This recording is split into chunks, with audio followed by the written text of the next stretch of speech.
The cost of approval is the most expensive drug.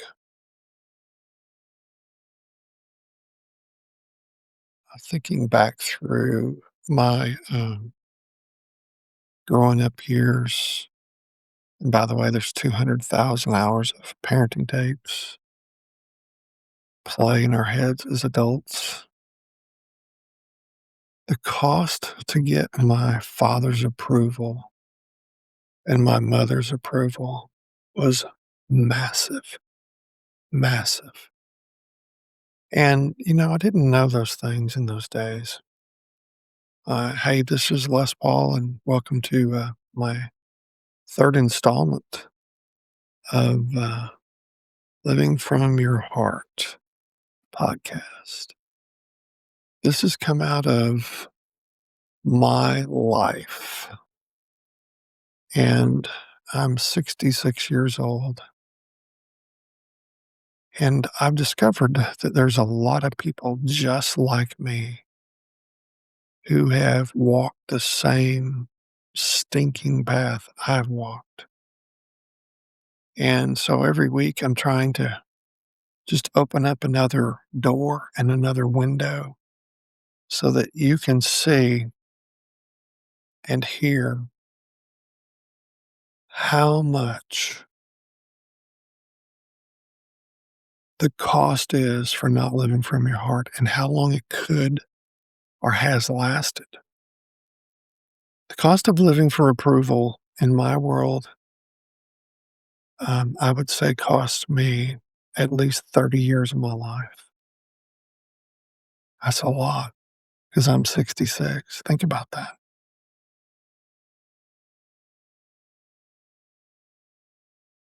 In my lifetime, you kind of heard a bit of my story, but I want to pick up a thought that has resonated that I don't ever forget.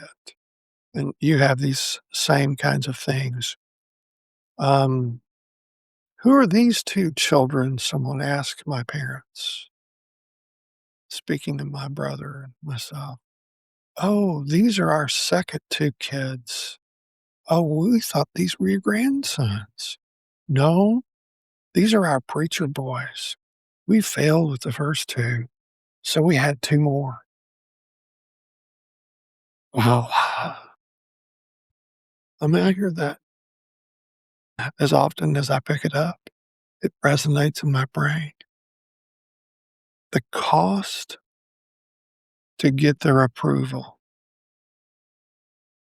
in which, let me tell you, in my case, I never got their approval. I thought I had gotten their approval. But if you've listened to podcast 1 and 2, you've discovered already that my father never was happy. He never gave me the approval that I was looking for. And it took me 30 plus years to finally wake up and go, I'm never going to get it. Why am I doing this? So here's what approval seeking looks like. It may look like this to you in your world. It's over accommodation. Yeah, we go overboard. We accommodate no matter what it feels like. Yeah. And we avoid conflict when we're trying to get approval. We just go around it because we don't want to ruffle anybody's feathers. And we build this persona of who we are. Remember that phrase? These are our preacher boys. We failed with the first two. We had two more.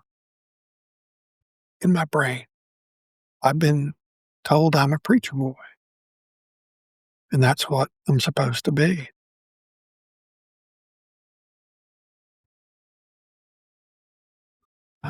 So many things run through my head when I replay that, and I know that you have the exact same things that have happened in your world in a different place, maybe with different people. Maybe it was a boss, maybe it was a spouse, a brother or sister, a teacher. You know, seeking approval has a cost. And when we live in that space, we lose our heart. And sometimes we've never connected with me. I never knew what it meant. I just knew it. I wasn't happy. I just knew it. This isn't working for me. So let me tell you what the costs are. They're hidden. Okay. They're hidden, but there's some cost. You lose your identity. Yeah. You lose your identity. I read a story this morning by a lady who kind of lives her life out loud on social media. And so she's a writer and she tells her stories. And I've read many of her stories, and they're so inspiring and honest. And if you read, she's broken because every woman she's loved and has allowed in her life have crushed her. Well, the last 3 years, I've watched a love relationship come in, and she's real open about it. And this fellow was from another country, and he would come and stay 3 months at a time. She talked about how good it was, but every time he came to visit, somewhere during that period of time, his demons would show up. There was a cost. He was not himself after he had been there a period of time, and he was hiding who he really was. And she talked about the various visits, but the last one was about a year ago. And I remember uh, noticing it'd been months since I had seen anything about him on her social media page. I actually asked, and she said, "Well, it's a story past. Maybe someday I'll write about it." Well, she has. The hidden cost of that man losing his own identity was there were demons in his head, and no matter how much he wanted to be with her here in the US, he just couldn't let go of who he really was. Now, there's probably a lot of story there about him, but he was losing himself. And she said in her writing about this, she told him he had to go and he couldn't come back because this is not who he really was. They were just playing house. The hidden costs of losing who you are and living for approval by people in your world, there's resentment, there's exhaustion, there's emotional collapse. You ever seen somebody collapse? Because they're at the end of their emotions. Yeah. Have you ever collapsed? I have. I have reached a place where the anxiety and the frustration peaks, and I finally sat down and just cry, and the emotion floods. It's like crying washes the pain. I heard a monk say, all of that anxiety uh, can be encapsulated and captured if we just stop and we listen. He said that an exercise that I kind of loved. I've never done it, but I'll try it. He said, count backwards 5, 4, 3, 2, 1. Do it slow. And then get up and move. And I know for me, when anxiety has hit, because this piece of my world has been just a large part of my emotional anxiety. The only thing I've been able to find that would, relieve that anxiety was walking, running. Yeah, getting up, moving my body. Yeah, that was it. That may be what you need to do. And by the way, if you're seeing this on a YouTube page, I promise you, this is as raw as it gets. I'm just me, and I'm not gonna edit anything. So what do we do? What do we do? Yeah, and why, um, we do it. Here's the why, and I'll tell you the what.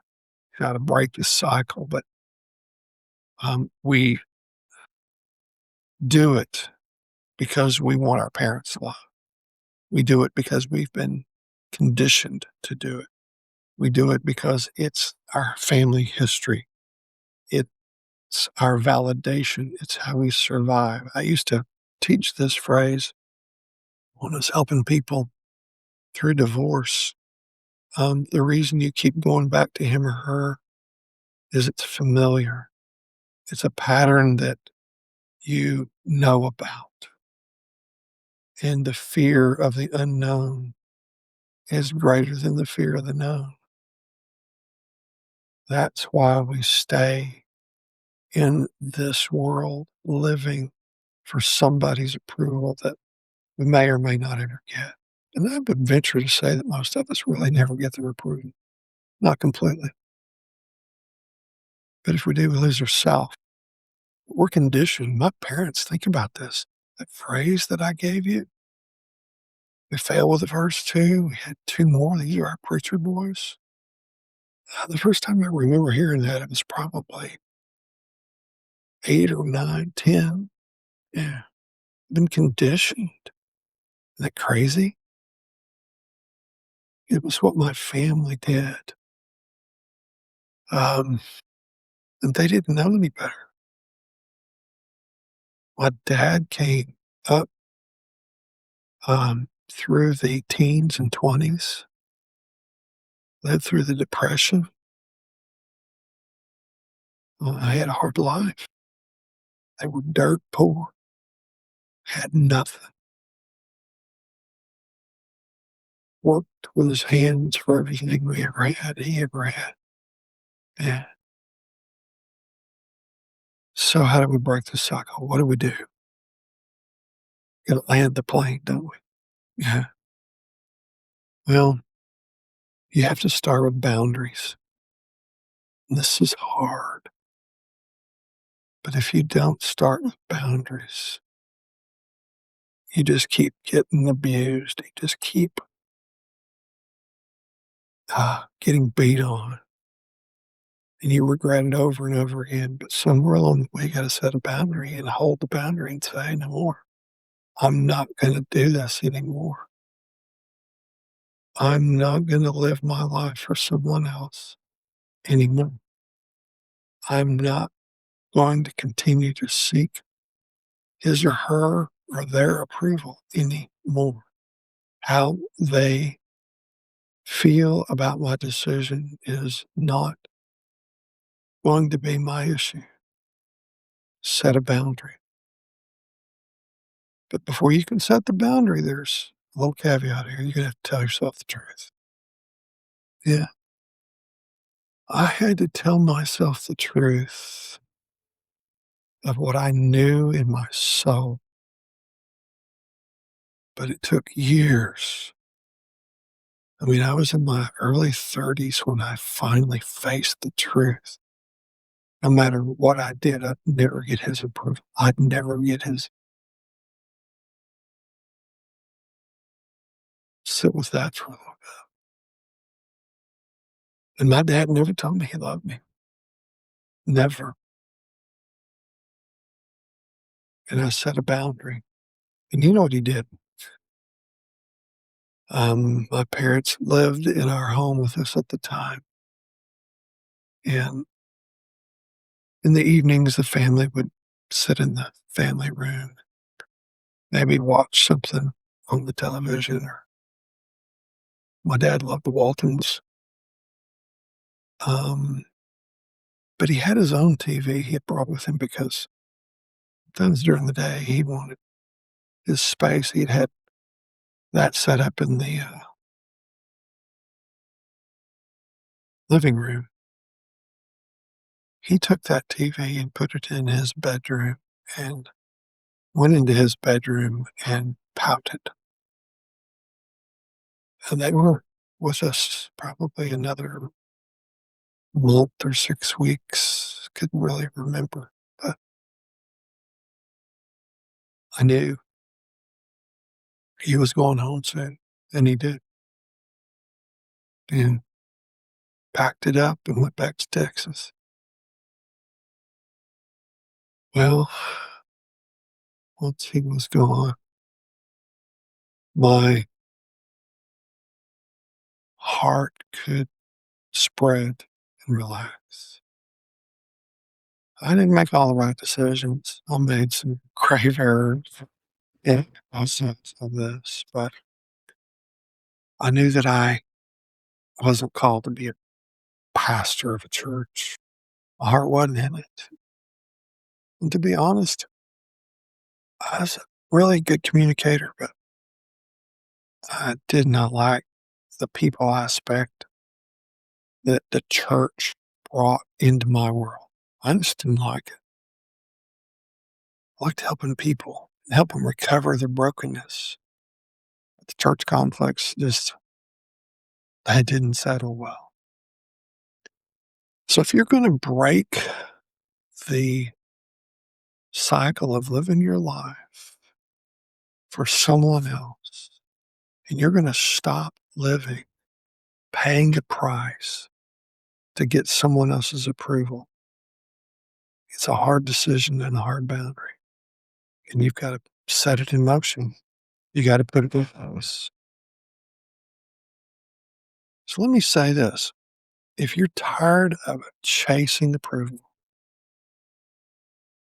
you're tired, you're ready to make a move, maybe you need help. Down in the show notes, as we kind of wrap this up, there's a link. It's called Coaching Heart Living. I actually help people go through the process with tools, with accountability to break this cycle. And I can help you. So if you'd like detailed information, you'd like to have a conversation, if you'll click the link, you'll find the resources that you're looking for. If you're tired of chasing approval, at least stop where you are and say no, no more.